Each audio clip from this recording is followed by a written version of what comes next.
Okay. Yeah.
Testing 1, 2, 3.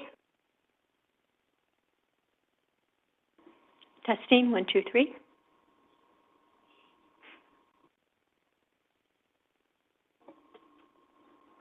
Testing 1, 2, 3. Testing 1, 2, 3. Testing. Testing. Testing. Testing. Testing. Testing. Yeah, it's a little staticky.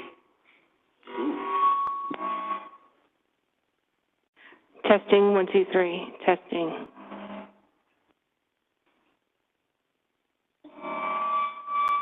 Testing. Testing 1, 2, 3.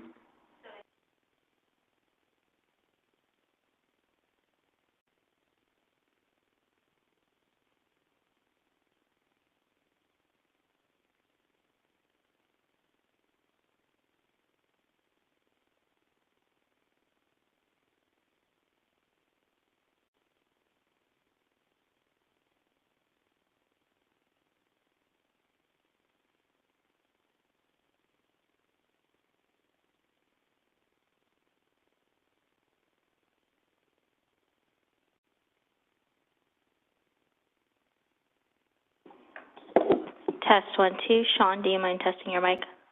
Test 1, 2. Still a little fuzzy, or is that okay? Or my lisp?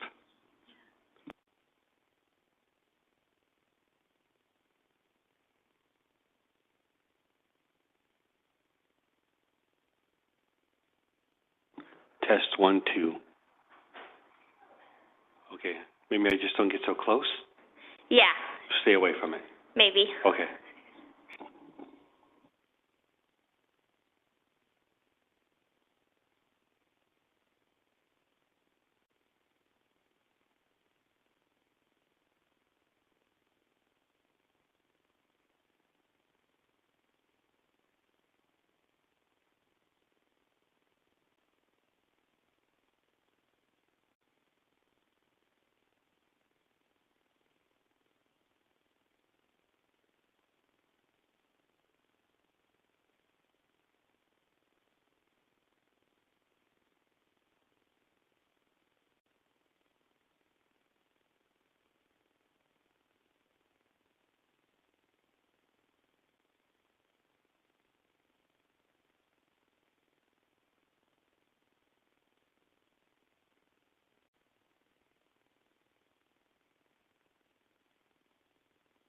Perfect. Thank you.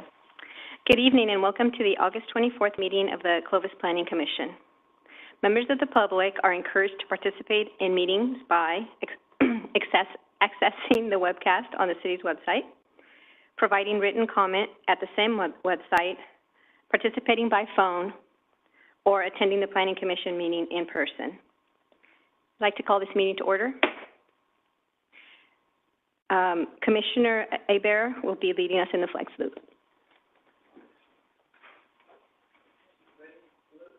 I pledge allegiance to the flag of the United States of America and to the republic for which it stands, one nation, under God, indivisible, with liberty and justice for all. Commission Secretary, if you can please call the roll. Chair Antuna, Here. Commissioner Bedstead, Here. Commissioner Hatcher, Here. Commissioner Hebert, Here. Commissioner Hinkle. Here. Okay, we'd like to open a motion to approve the minutes for the July 27, 2023 Planning Commission meeting. Make a motion to approve the minutes. I'll second. Okay. There was a motion to approve the July 27th meeting minutes by Commissioner Bedstead and a second by Commissioner Hatcher. Chair Antuna, Yes. Commissioner Bedstead, Yes. Commissioner Hatcher, Yes. Commissioner Hebert, Yes. Commissioner Hinkle. Yes. Are there any comments from Commission Secretary? None this evening. Are there any comments from Commission members? Okay, seeing none. The Planning Commission will now take business from the floor. This is the opportunity for the members of the public to address the Planning Commission on any matter within the Planning Commission jurisdiction that is not listed on the agenda. If you would like to speak, step to the podium, state your name and address for the record. In order for everyone to be heard, please limit your comments to 5 minutes or less, or 10 minutes per topic. Anyone wishing to be placed on the agenda for a specific topic should contact the Planning Division and submit correspondence at least 10 days prior to the desired date. Do we have anybody present? Do we have anybody online? There are none. Okay. We're going to go ahead and close business from the floor and open the public hearing.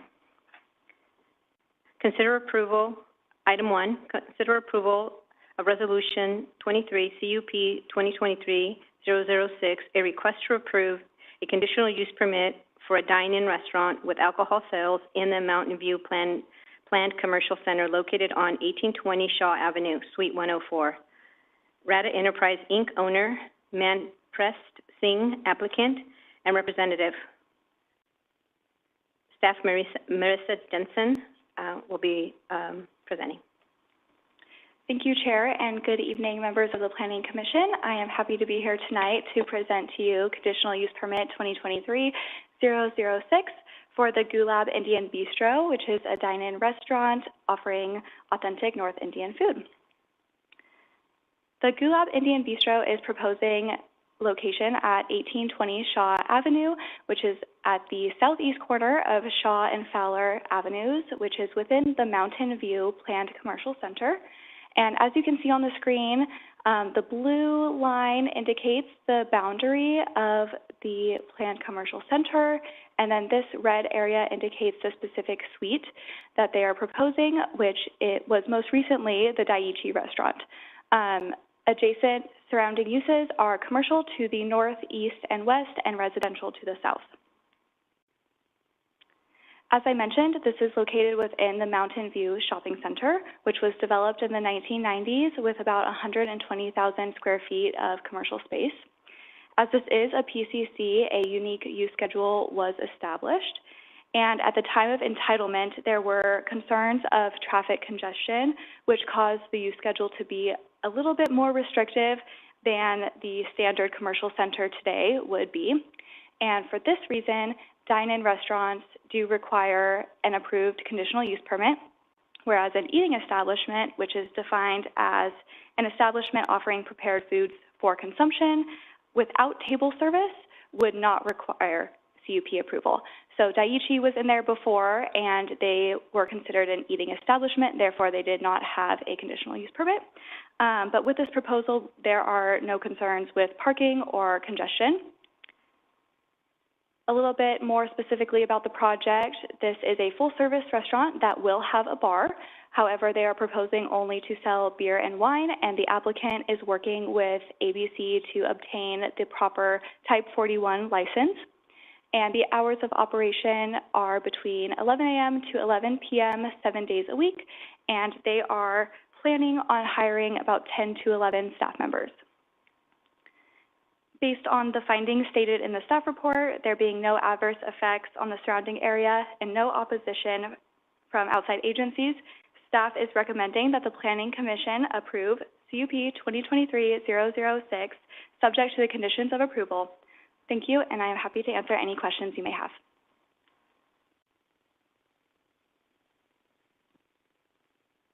Any question for staff? No? Okay. Is the applicant present?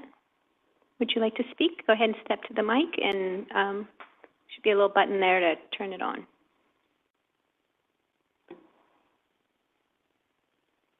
Go ahead and state your name and address, please. Hi, my name is Maprit Singh, and I'm the part owner of the restaurant. The other owner is my wife. We're trying to get a 41 type license. For the reason being is because it's a dine-in, and it just doesn't go without it. For some reason, it just has a bad background of not having some kind of drink that is wine or beer with it.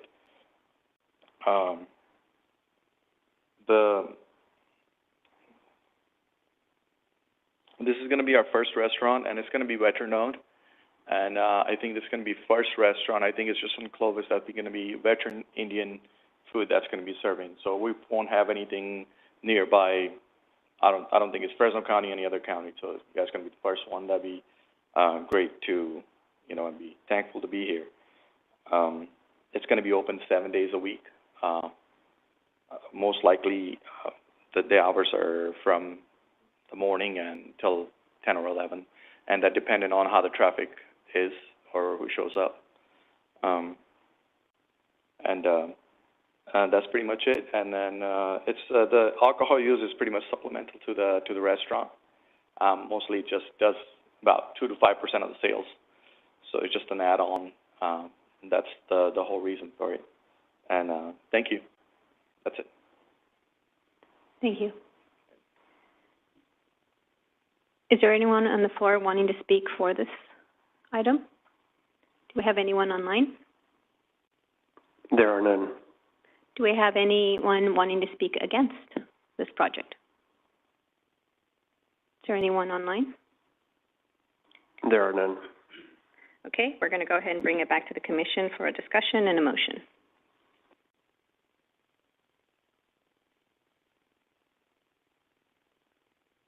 Okay, the only thing I want to say is I'm excited that you're coming into town because you're right, there isn't something, there's one in here in Clovis, but I'm excited you're here. Do we want to ask him, do you plan on doing anything at any time before 11 in the morning? Let's say a special group or something in the... Nothing is in the plan yet. It just depends on how we do it. If it's going to be, probably going to be breakfast. But usually the numbers, Indian restaurants do not do good on breakfast. They're all after 11, and then they go into the nighttime. Usually they shut down at 9 o'clock, and that's pretty much their timing is. And that's how most of the rest of the Indian restaurant schedules in whole Fresno area is about that. So we still don't know, to be honest. I would like to open it early and see more customers. But yes, I wouldn't know until I try it.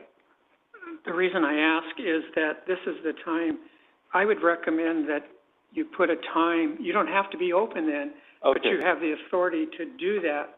Okay, then if it's that is, then I would like to have it 24/7, but Well, I'm saying you may want to do it at 8 in the morning. Yes, then I would like to suggest that timing at 8 o'clock, yes, for breakfast. Thank you. Okay, you don't have to do it now, but you yes. are okay to do it in the future without having to come back before us. Yes. Okay. I would just like to add that we have not included the hours of operation as a condition of approval, so they are not conditioned just from 11 a.m. to 11 p.m. Okay, so someone from wherever can't come back and say, hey, he was never given the okay to be open at 10 o'clock in the morning.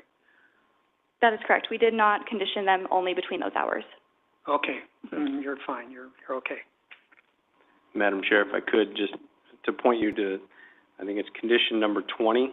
As Marissa said, there's no condition on the hours of operation, but there is a proposed condition for the sale of alcoholic beverages only between 11 a.m. to 11 p.m.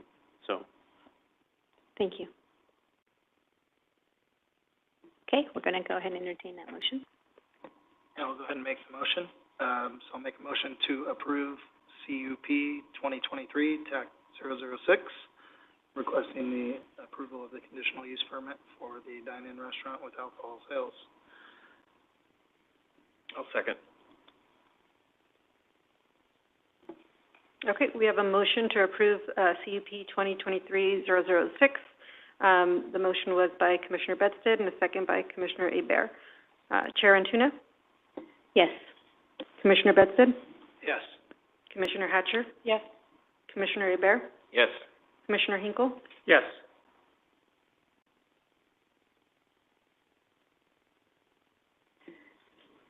Okay, moving on to item 2, consider item, it's proposing to amend the existing density range for multifamily residential development in the general plan and development code to correspond to the applicable density requirements specified for the city's regional housing needs allocation, RENA, also known as RENA, sites inventory, City of Clovis applicant. Item A, consider approval for Resolution 23, GPA 2023-003, a request to amend the density range of the high-density residential land use designation to increase the maximum density from 25 to 30 units per acre. Item B, consider approval Resolution 2023-02, a request to amend the density range of the R3 multifamily density zone district to increase the maximum density from 25 to 30 units per acre and to modify the corresponding development standards for the R3 district to accommodate the high density. Staff, Dave Merchant, presenting. Thank you, Chairperson Antuna, members of the Commission. As you noted, the project this evening that is proposed would increase the maximum density for the high-density general plan designation and the R3 zone district from its current maximum of 25 up to 30 units per acre. This is a city-initiated project that was identified in the draft six-cycle housing element.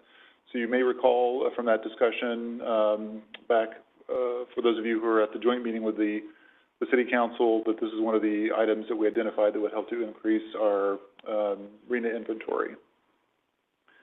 The modified density range corresponds to the density requirements for the city's regional housing needs allocation, or the RENA. I'll talk a little bit more about that in just a minute.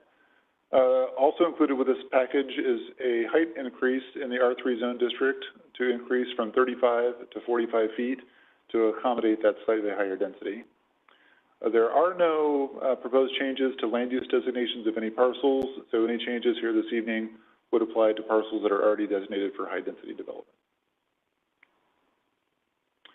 So the background here this evening really does relate to the general plan housing elements, and for those of you that have, I guess most of you have been around this process for a while, this is old hat, but you know that every city and county is required to update its housing element on an 8-year cycle. So the mandatory update of the city's housing element that we're referring to as the 6th-cycle housing element is due at the end of 2023. Every housing element for every city and every county must show that sufficient land is available to accommodate its housing needs. And again, this is what we call the RENA, and that has to be accomplished for all income levels. So the state of California says that sites that are identified for low-income housing opportunities need to accommodate high-density multifamily housing. So effectively, for inventory purposes, the state is equating higher density with greater affordability. For previous housing elements, the bar that had to be passed to qualify sites for low-income housing opportunities was 20 units per acre.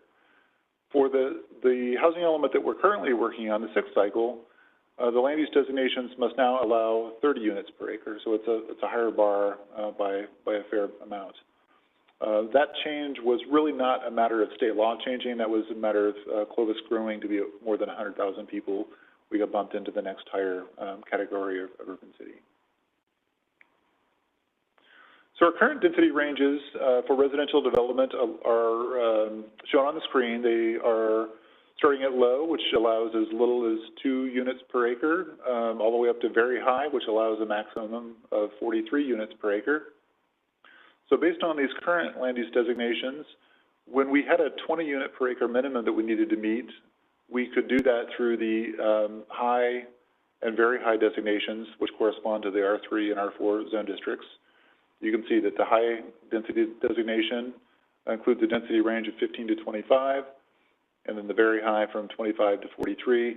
So again, anything in the past that allowed at least 20 acres we could include in our site inventory. Now, based on these designations, we have to meet a 30 unit minimum, 30 unit per acre minimum. Only those parcels that are designated for very high density development and zoned R4 are eligible to be included in our housing inventory for low-income housing opportunities. That puts us in a difficult position because we don't have as much R4 zoning in place, and based on just R4, we would have a significant, quite significant rezoning obligation, and we would have to zone everything to R4 in order to meet that requirement. Everything that we put in our inventory would have to be R4 for low-income housing opportunities. So what we identified a few months back is the potential to modify the density ranges that basically would take the high density designation with the R3 zone district and bump up the maximum density from 25 to 30 units per acre. That again allows us to be able to use both the high and the very high designations and corresponding zone districts in our inventory. It also limits, it doesn't necessarily preclude or mean that we won't have to rezone sites, but it allows us to use the existing inventory of R3 zone properties that are already designated for high density development versus, for instance, having to take lower density sites and rezone them to very high. Accompanying the change in density is a request to increase the height in the R3 zone. So the current height limit is 35 feet and 2 stories. The development code also says that with a conditional use permit, projects in the R3 zone can go up to 50 feet. So basically that places the additional height in the hands of the Planning Commission through the conditional use permit process. What we found is that projects that are building at or near the current maximum density of 25 units per acre, they're already having to be 3 stories in order to get to 25 units per acre in order to provide parking and open space, which are essential to these, the success of these developments. 3-story development has been pretty common as projects approach 25 and go above 25. We're also required to have development standards that allow projects at the maximum density in a zone district to be developed. So to take an example that's at the kind of the polar end, we couldn't have a zone district that allowed 50 units per acre, but then only allowed single-story development, right? Because you just can't get there from here. In this case, we think that with the current limitation of 2 stories and 35, it's probably not realistic to build all the way up to 35 units per acre, excuse me, to 30 units per acre. And realistically, what we've seen is that projects to 25 units per acre already need the additional height. So we think this is realistic and it would bring the development standards into consistency with the allowable density. So we've identified that there are really 3 factors that support the proposal that's been submitted for your consideration. The first is kind of the umbrella factor that really brought us here, and that's that the modifications will align the general plan and development code densities with the applicable RHNA requirements for the 6th cycle housing element. And by doing so, that will allow additional properties to be included in our RHNA sites inventory and help the city meet its mandatory RHNA requirements. So just as a reminder, for the 6th cycle housing element, the city is required by the state to have at least 4,500 units that are available at a density of at least 30 units an acre. That's required by the state. The third point is that this will create some additional flexibility for the development of high-density multifamily projects on properties that are already designated for high-density multifamily use.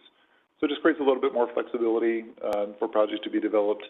The additional height allows projects that would normally develop at or around 25, 26 units an acre to be able to use that height without having to come back to the Planning Commission for what is really kind of a routine development standard for those kinds of projects. With those notes, staff is recommending that you adopt resolutions recommending approval of both the general plan amendment and the ordinance amendment. It's worth noting that we did talk to the development community about the proposed change. They didn't have any objections. They understood the proposed change, and to the extent it provides a little bit more flexibility at the higher end of the density range, they didn't have any objection to that.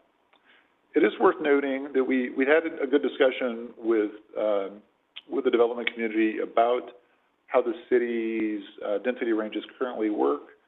And for instance, there was a lot of interest in maybe taking a hard look at the density ranges at the lower end of the scale. So densities that allow single-family development are really constrained right now, so 2 to 4, 4 to 7, 7 to 15. And there was some discussion about more contemporary planning strategies or to have broader density ranges. So hypothetically speaking, nothing is proposed tonight, but at some point in the future, you might see something, maybe in conjunction with our general plan update, which we'll talk about at the next item, maybe even sooner. We could look at a single-family range that allowed, 3 to 7 units per acre, or 3 to 10 units per acre, something like that.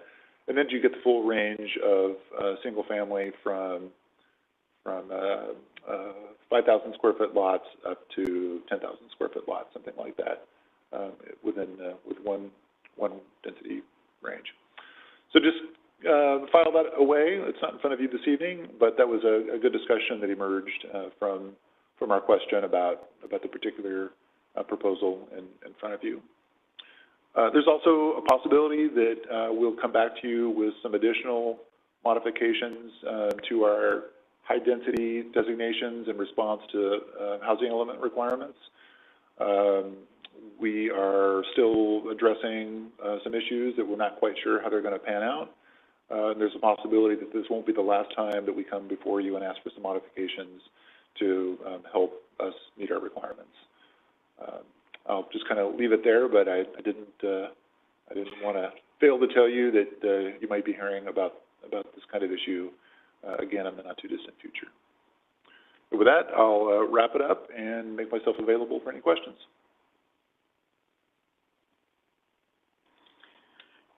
So on this height, we could relate this to we're going from 2-story to 45 feet to the 3rd story. And then on the 50-foot ones, we're going to a 4th story availability. Is that correct? I'm not sure. I think with the R4 zone, which is not really in question tonight, the height limits there are already in place. I think that there may be a 50-foot height limit there. Really, it's the question about whether you need 40, 45, or 50 feet with a 3-story building is really about the design of the building and how much pitch there is on the roof lines. I think we're comfortable that with 3 stories, 45 feet gives us enough flexibility to make it work.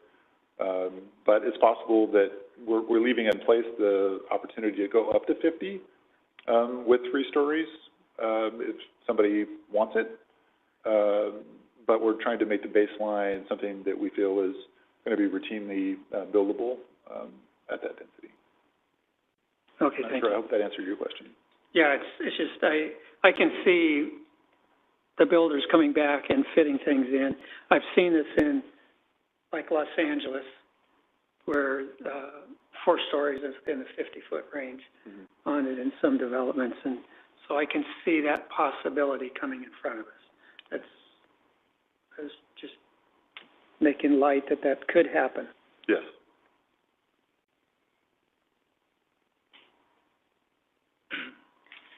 Dave, I have a couple of questions here.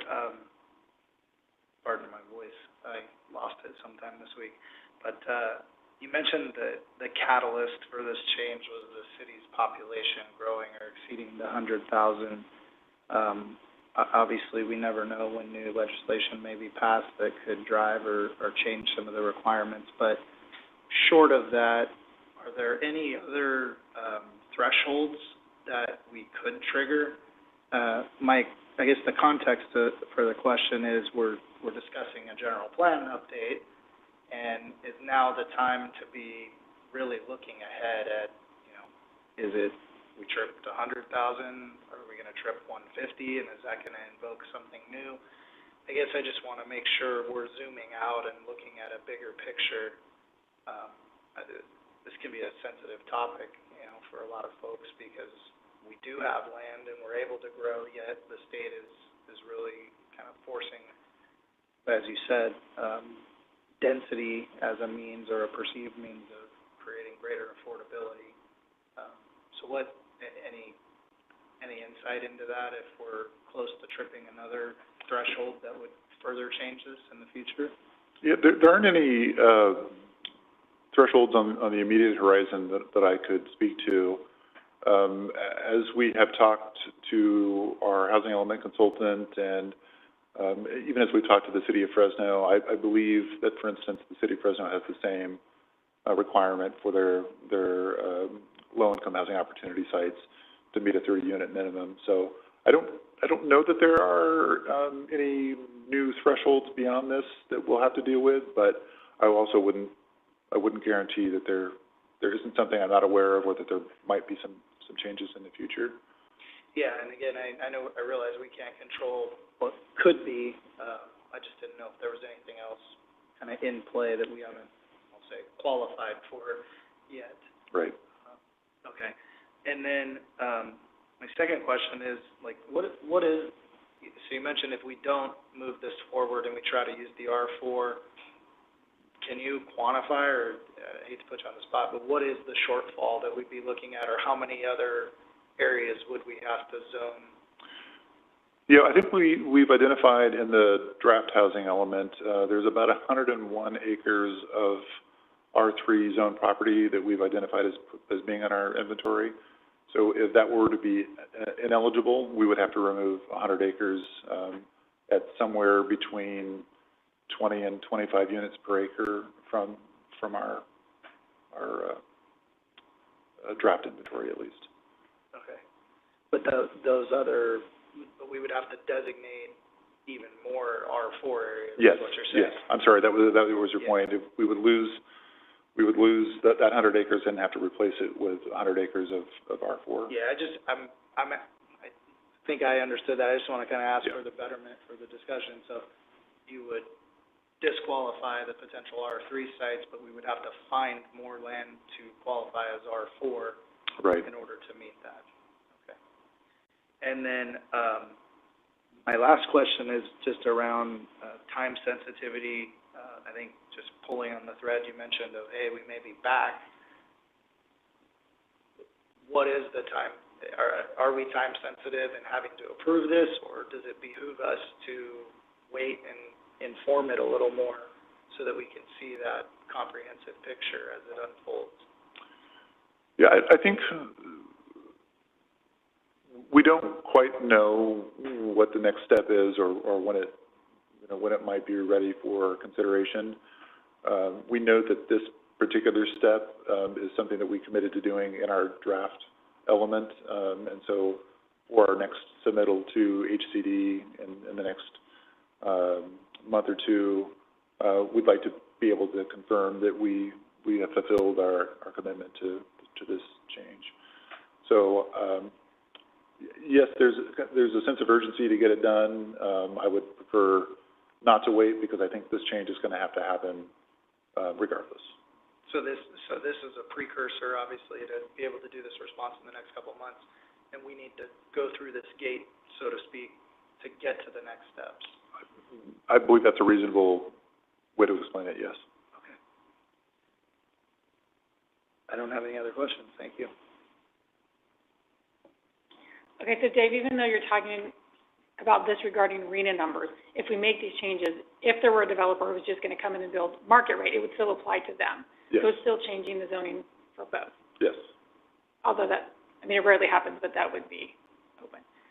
And when you were talking, when Paul was asking about the fourth story, right now it's, the height is being adjusted, but right now you're still looking at only third story. You're not automatically approving four stories. Correct. Thank you. I have one question. Now, you mentioned that these are going to, the increase is going to occur in already designated high-density areas. So my concern or my question is, this isn't going to affect other areas that had lower density, because I know that we have single-story homes, and then we put a two-story within the proximity, and it's just a big deal. So now we're going to go 3 stories. So I guess my question is, are there mitigation measures in place so that we don't have that condition where you have single-story homes next to 3-story homes, or anything of that that would cause issues? Or, since this is already high density, the build-outs that are currently there are already 2-story homes?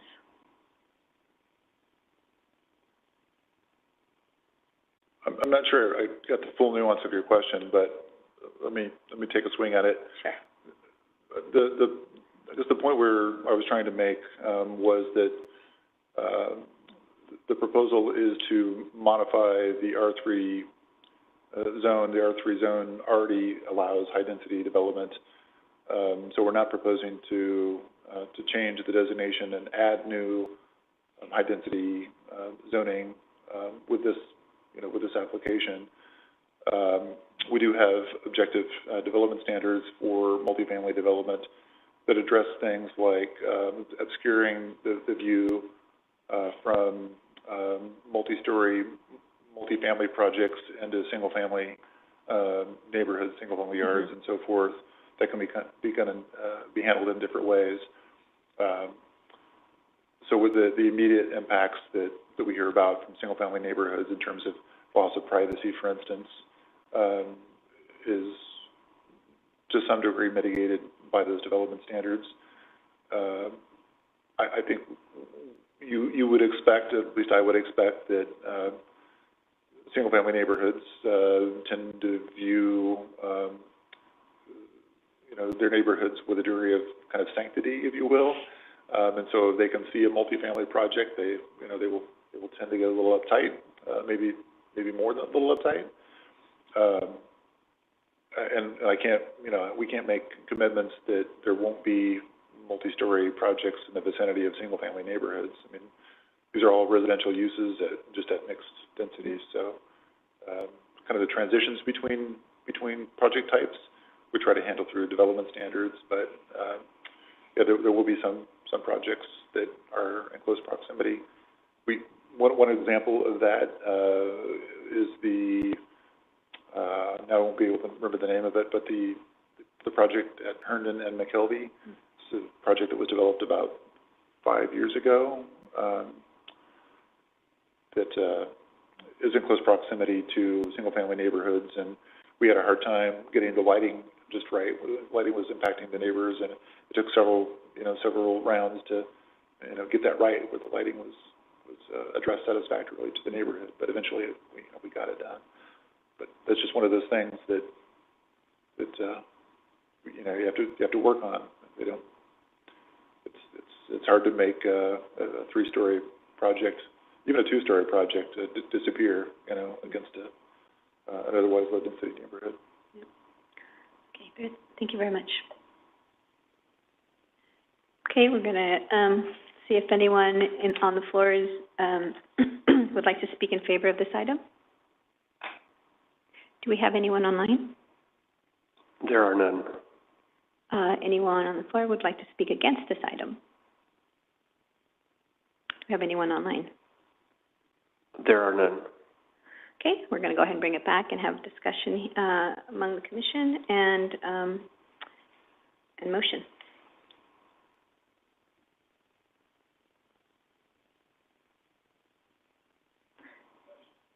Go ahead. Maybe it's not a question, it's probably just more of a comment. So, I just want to say it out loud. So if we proceed with this, if this commission passes these approvals, we're doing this to conform and meet what the state of California is imposing on us to meet our RENA numbers. And I think as I'm processing this, what I'm hearing based on the questions I asked and the response from Dave is, one way or the other, we're going to zone the land. We're going to either zone a lot more R4 to qualify for the numbers so we can meet our RENA, or we're going to make this adjustment to R3 to allow us to come up to that 30-unit threshold. Again, I know I use the term, it's a sensitive topic. Obviously, we want to create this diversity of housing, but I think the sensitivity in that is what Commissioner Antuna mentioned of, these houses, these 3 stories are going to go right in someone's backyard. So I guess my comment is, we've sat here, we've listened to a lot of this and prior, but we need the development community to be cognizant, be understanding of maybe just because they can do something, they shouldn't. So I just think we're going to have to find ways to soften these transitions is probably the right word. And, if it's a by right thing, sure, I guess they can slam it in and put it right up as close as they want. I can tell you that certainly won't be popular with me. I think that's just kind of putting it in everybody's face at that point. So I guess it's more my public appeal to the developers of, be understanding, let's qualify, let's get the housing needs met, but let's do that in a way that integrates with existing neighborhoods and doesn't, completely overrun what's already there. So I guess that's just my general comment and appeal. To elaborate on that point more, maybe to say it in a slightly different way, if we don't make the adjustment that's proposed, then we won't be able to use R3 to meet that standard. We'll have to use R4. So one way to do that is to look and say that we would have to rezone all of the R3 sites to R4. So instead of having a max density of 30, now there's a max density of 43.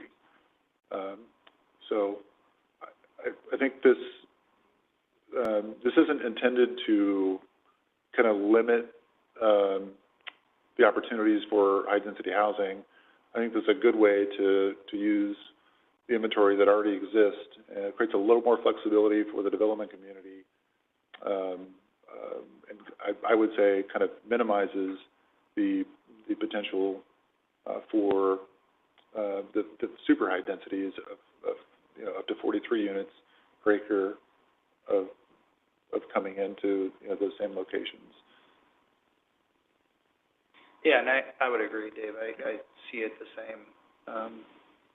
Again, I think, part of my reason for ever even wanting to be on this commission is just to continue to grow Clovis in a thoughtful, methodical way, and I think that always comes with finding ways for everybody to win. So that, like I said, my appeal is really more, I guess, to the development community of, we've had a lot of great, thoughtful projects where folks put some really generous setbacks in. You mentioned changing lighting. We've had, dumpsters and things placed in the back of complexes to even push units further forward. So I'm encouraged by what we've seen, and I just hope that persists, because again, we know that we need to do this. We want to do this. We want to create housing that can accommodate, everyone. Some want low density, some want high density, some need one or the other for various reasons. But yeah, I think I appreciate the staff being thoughtful about how we can do this without kind of turning everything on its head. So, that's it. Okay. Anyone with a motion?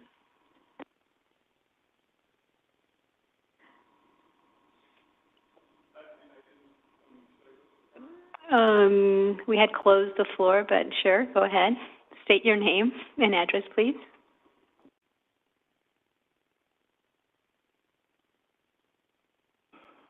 My name is Blake Simon, 2915 Rickard Avenue. And I just want to make a comment of, I'm glad you guys are talking about this, and I don't see a definite yes. Is there a possibility of having a new zone, or like an R3B or something? Because based on your comment, I see that existing areas, it could be a problem, making a 2-story or 3-story. So if you were to rezone some of the 3s into a 3B and not a 4, because a 4 would then bring it up to 4 stories. I don't see bringing the 3s to a 4 as being a good solution, but I don't see going back and looking at all the R3s and being able to make them 3-story without some flack between, with the existing neighbors. So, okay.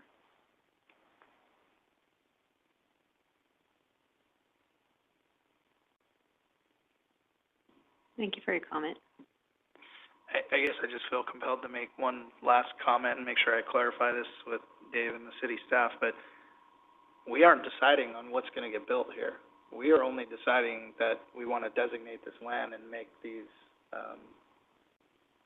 density requirements available so that it can be built there. So that doesn't mean someone will build a 3-story. They could still build a 2-story. I guess in that instance, it wouldn't count toward our arena numbers, though, right? If they don't build up to that density, is that correct, Dave? Yeah, do you think the test that we're working on today is the initial inventory that we're required to have approved? As soon as anything gets built at any density, even if it's extremely high density, if it's not ultimately affordable, deed restricted affordable, then we lose it anyway and have to replace it somewhere else under state law. So, but you're correct in that we're creating the opportunity, not necessarily defining whether something comes in, at 2 stories or 3 stories or anything else. Dave, just a suggestion for next time. Maybe if you can bring in a map and show us what is currently 3 that would be changing, so we can kind of put it in perspective, and for those people here, they can see what we're looking at. I know council will probably ask for that too, so. That's a good request. Thank you. Okay. I will make a motion to approve GPA 2023-003. I'll second. We have a motion to approve the request to amend the density of the high-density residential land use from 25 to 30 units. Motion by Commissioner Hatcher, second by Commissioner Hinkle. Chair Antuna? Yes. Commissioner Bedstead? Yes. Commissioner Hatcher? Yes. Commissioner Hebert? Yes. Commissioner Hinkle? Yes. And I'll go ahead and make a motion to approve OA 2023-02. I'll second. We have a motion to approve the ordinance amendment 2023-002 by Commissioner Hatcher, a second by Commissioner Hebert. Chair Antuna? Yes. Commissioner Bedstead? Yes. Commissioner Hatcher? Yes. Commissioner Hebert? Yes. Commissioner Hinkle? Yes. Okay, moving on to item number 3, an update on the general plan strategy, presentation only.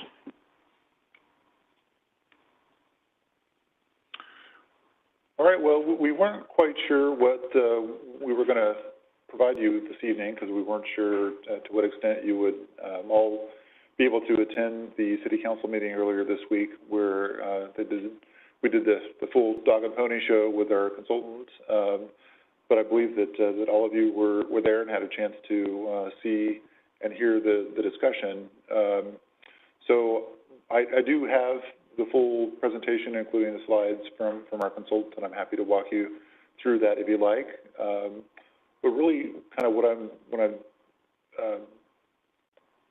would like to focus on is having heard the discussion and having heard the city council's interest in making sure that we had collected any comments or thoughts that the commission had regarding components of the general plan, that we specifically gave you the opportunity to pass those on, including to each other as well as to us. And to the extent that you do have comments, we routinely prepare weekly reports to the council. We'll summarize those to the council and let them know that we're incorporating them. So let me know what you think. Ultimately, you heard that the council said go for it. We're ready to initiate a comprehensive general plan update. The timing of that really is going to be somewhat dependent on where we are with the housing element and getting it done, but we're targeting to towards the end of the calendar year, get the RFP out, and then be able to hopefully get work started on the general plan sometime during the first quarter of next year. The process that we went through with de novo planning group to identify the elements that we'd like to include in our general plan and kind of the process that would be followed, what our targets are for timeline. Our intent is to roll that information into a request for proposals so that consultants that choose to bid on our general plan update know what the expectations are, both in terms of the scope and the process that we will use. So if there's anything that you were thinking of, hey, when we do our general plan update, we should definitely think of this, and that's something that you didn't hear during the presentation on Monday, that would be a great time to talk about it.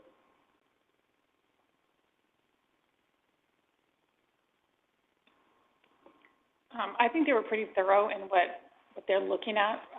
My one, and I wouldn't say it's a concern, but my one thing would be having a GPAC of only 10 to 14 people. I really want to make sure that they look for just some residents to be on it versus just current people or people that have been on GPAC before.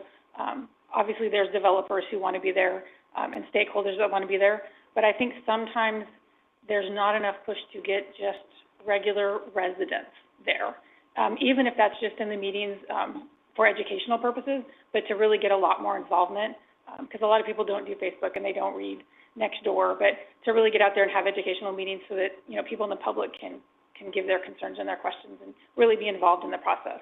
Yeah. That was it. So let me. I think that's a good point. Let me turn that around and ask you, Amy, but the commission in general. How do we get normal people, to use an unfortunate term, people who don't necessarily have a vested interest? How do we get them interested enough to be involved, to care enough to show up to meetings, that don't immediately have, something where there's going to be a yes or no at the end of it? I mean, just for me, some of it is just talking to people and people that you see. I mean, I have one person in the grocery store, every time I'm in the store, ask me they know what's on the agenda. They're very involved. And sometimes I don't think they feel that they can go in person to be in a meeting, and they feel like, oh, it's only the advisory committee, that there can't be just general public in the meeting as well. Yeah. But I think you have to engage the people and you have to ask them, because I think a lot of times when we have advisories and committees and so forth, it's the same group of people or the same people that are friends, donors, family, stakeholders, and it's not just the person you see in the grocery store who asks you, hey, what's going on this corner? So it's kind of hard to say how you find them, but I think we could all come up with a couple people that ask us routinely who, if you ask them, they might be willing to go and participate. She had the comment, so I'll elaborate because I had some ideas too. I mean, this isn't a campaign, so we're not going to maybe do an outreach like that, but that's kind of what I had in mind, where you go into target neighborhoods, because everybody in the city is affected, anywhere from, young adults to senior citizens. And I probably would go into specific neighborhoods, and ask, or pass out flyers, or do things of that nature that say, hey, we're doing this, general plan update. What would you like to see in your city? So that you don't, there's people like us that are involved in a lot of things, and then there's people who have opinions also, but perhaps feel that they cannot approach the city. So we have to make it more inviting, and so I think that we have to go to them and bring them up and say, hey, this is what we're doing. We want to see you. So I know that I probably have said a lot about the Planning Commission should have social media for years. I think I've been saying it, but something that reaches people. That's where it doesn't necessarily have to be Facebook. It doesn't have to, but some type of outreach that people receive information. I know that many years ago, when I served on this specific plan, there was something in my bill. There was a flyer in my utility bill, and I was like, this looks interesting. And before that, I had not been involved. I've been involved in other elements of thing, but never within the city. And I didn't at that time, even though I was involved in other volunteer things, didn't consider that, the city might need some help from the citizens. It just didn't. It didn't click. And so stuff like that, I think, really deciding on what type of campaign we can do to get residents, everyday residents, to come in and voice what they want to see in their city, and get a range. Being involved in the last general plan committee, we had 21 members in the committee, and we averaged about 17 people per meeting. So if you have 14, if you lose 2 or 3, we're losing some input that we need to have. I really recommend that you go to the 21 so we can get maximum input from the citizens to get a general plan that is got everything in it that our citizens really want. So that's what I recommend, the 21. It works well for us. Dave, I think there were some wonderful suggestions made about how to do that, but as I sat in a council meeting this week, I thought I heard these GPAC meetings, irrespective of who is appointed or asked to be on them, are still public meetings. They're open to the public, and I think, just like here, right, there's not a lot of folks here tonight. I appreciate the gentleman who spoke. We need to hear from people, too. We've all signed up to help try to steer and shape things as much as possible, and whomever it is that ends up on this GPAC, they may have some predispositions, but I bet they want to hear from folks, too. So I think irrespective of the number of people that are on the GPAC, if it is a forum where there is an opportunity for public comment and to influence those who are going to shape and make recommendations, I think that's the way that, like Commissioner Engel's saying, I don't know that, getting it too big can be pretty unruly too, It's hard to have 14 opinions, much less 21, but if there's that public comment, aspect, I think that'd be really great, depending on how it's run. I have not had an opportunity to be involved with one yet, and as a commissioner, I actually don't want a seat in one of the 10 to 14. Now, if the council directs that, I'm sure one of us would gladly step up, but I intend to participate and be involved throughout the process, as I think my colleagues would as well. So I think depending on how it's facilitated, and if we can invite public participation, we're ambassadors as well. I'm sure we can get the folks at the grocery store or the people that stop us at our kids, back to school nights or whatever it is, and make inquiries. Hey, there's a place for you to go. There's a place for you to land your questions. There's a place for you to make your recommendations. I guess my ask is just, is the environment going to be set up to allow for that, or is it really just going to be these 10 to 14 people and everyone else is kind of observing?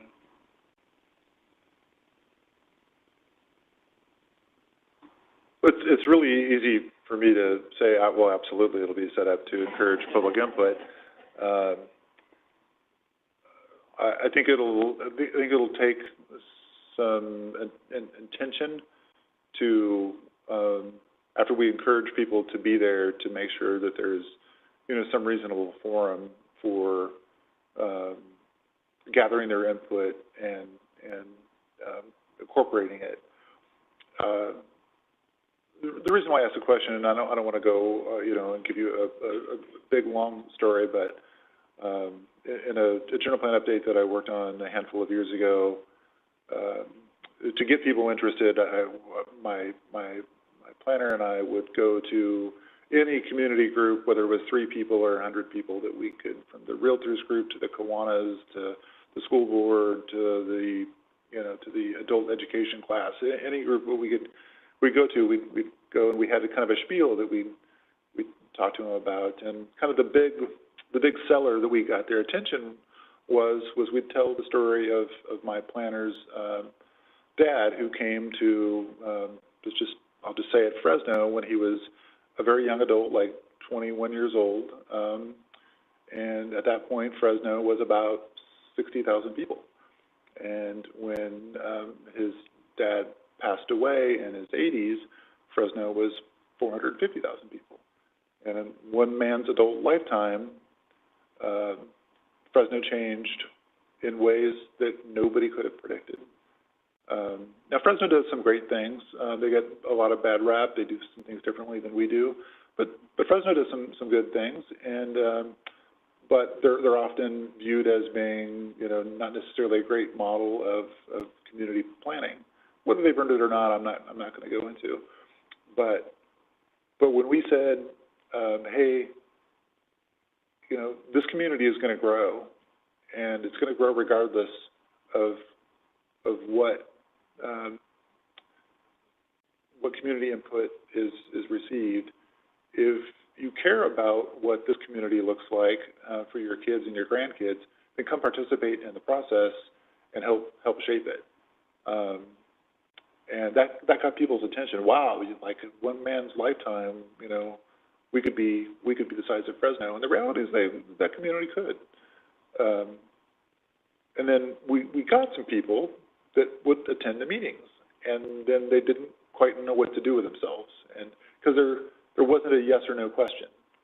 It might have been on a topic that sounded interesting, like parks and trails, but there wasn't necessarily something that that they had a clear impression of how they had contributed to that discussion, and so that's the part. My question is, how do we attract people there and make a general plan update meaningful to Joe Bag of Donuts, and then once we get them there, how do we make their participation meaningful? And it's a good thing I'm not going to be in charge of the process, because I'm not smart enough to figure it out. Hopefully Lily and whatever consultant we pick will be smart enough to figure that out. But those have to be conscious decisions. If we just let it happen, I don't think we'll do any better than my experience was a handful of years ago. So I been listening to all the comments, and I think really the goal is there's a lot of people who do care, who just don't show up, and you do see the same faces all the time. And I think that the goal is to not do that. And I think when we're selecting the vendor or from the RFP, I would actually make that a requirement, at least have a narrative that they could express. How would they make these meetings more interactive? How would you solicit or do outreach for people, whether you do the utility bills or whatever? They might have some ideas we haven't even thought of. But I would kind of make that as part of the requirement, one of the scoring criteria. That's my thoughts, and just to kind of, because I'm new to this, but I'm getting people coming to me all the time now. Said, hey, what do you? I go, I've only been to 2 meetings, but I think it's. I get the sense that there are a lot of people who care, they just don't participate, and they're looking for a way to do it, but they're not sure how. I think one thing is a lot of people don't want to go and publicly speak, and they wouldn't go to a GPAC and then speak when there's, 12 people and they're developers and their city council, they're not going to do that. So I think you have to give them a form or give them a way to, submit a question in writing, and if there's even a moderator who has to read them, something like that, so people who have a voice but don't generally use it, I think that's, and I mean, we have all sorts of events all over the city where we could go and have an educational booth that says, okay, this is, and I mean, we can work a booth, we can do that where we say, this is coming up, here's some information, if you want to be heard, if you want a voice and not having this or that down your street, this is your opportunity. I think we just heard you commit to working the booth, so. I work a lot of booths, I have no problem with that.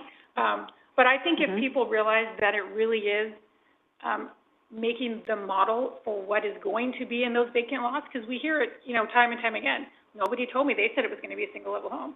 Because people don't realize that there is such thing as a master plan, and there is, what is supposed to go there at some point. I think if people were just educated on the basics, you would get a lot more people involved because they do and don't want specific things. Yep. So, which could be a two-edged sword, but, You could possibly set up a booth at Clovis Farmers Market. There's a lot of Clovis people there every year.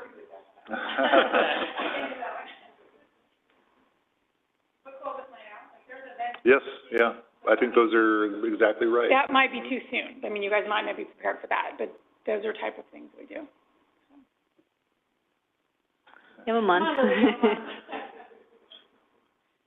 This is a 3-year process, remember, as long as it's not 67 months, I think. We'll take all 36. And the only other comment I would say, and I've kind of spoken to a couple of the other people after Monday's meeting, is, in my personal opinion, not as a commissioner, but my personal opinion, I don't necessarily think that city council or a planning commissioner should be one of the 10 to 14 people, because I don't believe, as a commissioner or a leader, we should sit on an advisory committee that would then give a recommendation to you as a governing body to vote on. That doesn't seem, I don't know, it doesn't even seem legal, to be honest. I mean, it doesn't seem right to me, and again, it's my personal opinion. So, again, I would be more than willing to go and attend, but I would not want to take a seat for somebody who's then going to present it to me. Yes, I agree with that. As she mentioned, we discussed. I think that definitely when people are selected for that, we want a broad spectrum of people on there, and I don't believe that commission or council or any type of leadership should sit in that, so that we're able to make room for those who we want to hear from, which is the general public, because this is their city as well. I disagree with you guys. Some of us know what's going on in Sacramento and understand what's going on in Sacramento, and we could be very beneficial to this committee in making decisions they want to make. You're only one vote, but you have an input of what 90% of the people on that committee have no idea. So that's what we're working around. This general plan is what's going on in Sacramento. So the committee needs an inside to help it make the decisions that are coming down from Sacramento. I mean, I agree that they need to be made aware, but I don't know that, and you can correct me if I'm wrong, I don't know that one of us could actually or should actually sit and give advice to a committee who's going to make a recommendation to you, who is then going to vote on it. To me, that doesn't seem, it seems disingenuous. It doesn't seem like very good governmental practice. I don't know, maybe it's just my personal opinion. Like I said, I think everybody should be involved and go and speak, but I don't know that I would want to take a seat and vote to make it with my name on it that's going to come to me and then vote on it. Like, I think if the general public who wasn't involved saw that, I don't think that looks like a good government practice, in my opinion. Additionally, from having worked on a specific plan also, staff is very knowledgeable and very helpful. Lily was amazing. She was on that. And I never felt that I was not receiving adequate information to make the decisions that we were making.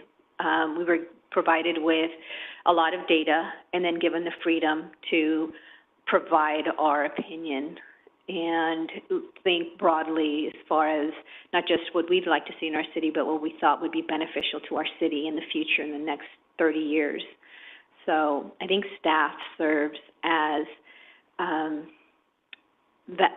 fills that need where, the committee would be provided with, a lot of information. I guess I'll just be the piler on her. That's why I mentioned earlier that, as a commissioner, I feel the same as two of the commissioners here, in that I think there is opportunity for a lot of other folks in this city to get involved. We have a seat here. We're trying to shape and thoughtfully plan and develop the future in our, capacity. But I think, to Commissioner Hinkle's point, if we're allowed to attend and participate, but not necessarily be the governing body that puts the plan together that's then recommended for approval, I think we will have that opportunity to impart knowledge and insight about, like Paul said, an insider, right? We can talk about legislation that's coming through. We can share with folks the challenges and things that we wrestle with as a commission.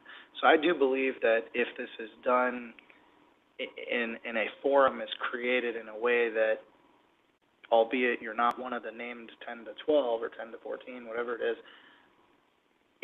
there's going to be a venue to provide that kind of feedback. And again, no pressure, Lily, but, as a facilitator, I think if you can find or crack the code, get the secret sauce to do that, I think you're going to have an exceptional general plan advisory committee and a community that's really wrapped around that, to include your council members, your commissioners, et cetera. That's my nickel.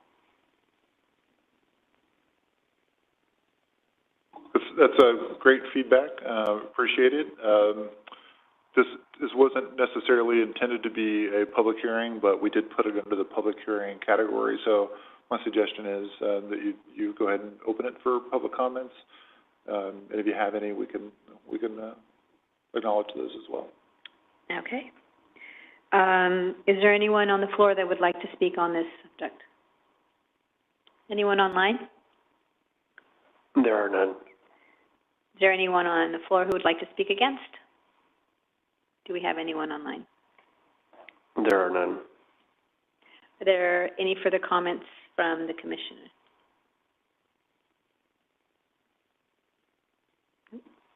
That's it. Thank you for your comments, and we will wrap them up and try to summarize them for the council. Thank you. Okay.